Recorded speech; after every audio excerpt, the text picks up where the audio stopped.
السلام علیکم ناظرین۔ عربی حکایت ہے، ایک بوڑھے باپ نے اپنے بیٹے کو بلا کر ایک پرانی خستہ حال گھڑی دی اور کہا، بیٹا یہ گھڑی تمہاری پردادا کی ہے، اس گھڑی کی عمر 200 سال ہوگی، یہ گھڑی میں تمہیں دینا چاہتا ہوں، لیکن اس سے پہلے تمہیں میرا ایک کام کرنا ہوگا۔ اسے لے کر گھڑیوں کی دکان پر جاؤ اور ان سے پوچھو کہ وہ یہ گھڑی کتنے میں خریدے گے۔ وہ لڑکا جب واپس لوٹا تو کہنے لگا، دکاندار گھڑی کی حالت دیکھتے ہوئے 5 درہم سے زیادہ قیمت دینے کو تیار نہیں تھے۔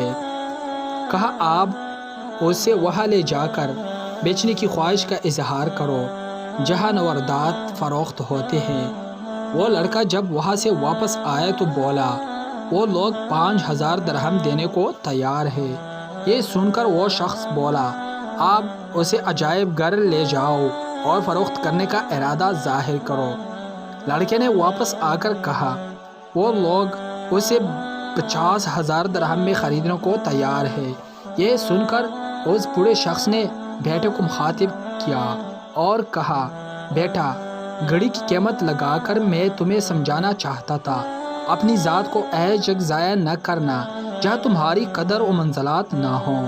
تمہاری اہمیت کا اندازہ وہی لگایا جائے گا جہاں پرکھنے کی سمجھ ہوگی۔ دیکھا جائے تو بہت سے لوگ اپنی صلاحیتوں کو ایسی جگہ ضائع کر رہے ہوتے ہیں جہاں سوائے وقت ضائع کرنے کی انہیں کچھ حاصل نہیں ہوتا۔ ساتھ ہی غیر ضروری طور پر غیر محل اپنی اہمیت کا احساس جتانا بھی درست نہیں۔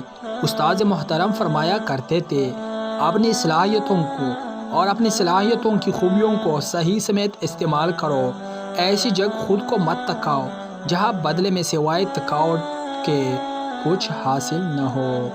دوستو، اگر ویڈیو پسند آئی ہو تو لائک، شیئر، کمنٹ اور بیل آئیکن کا بٹن دبائیں تاکہ ہماری آنے والی ویڈیوز آپ تک بآسانی پہنچ سکے۔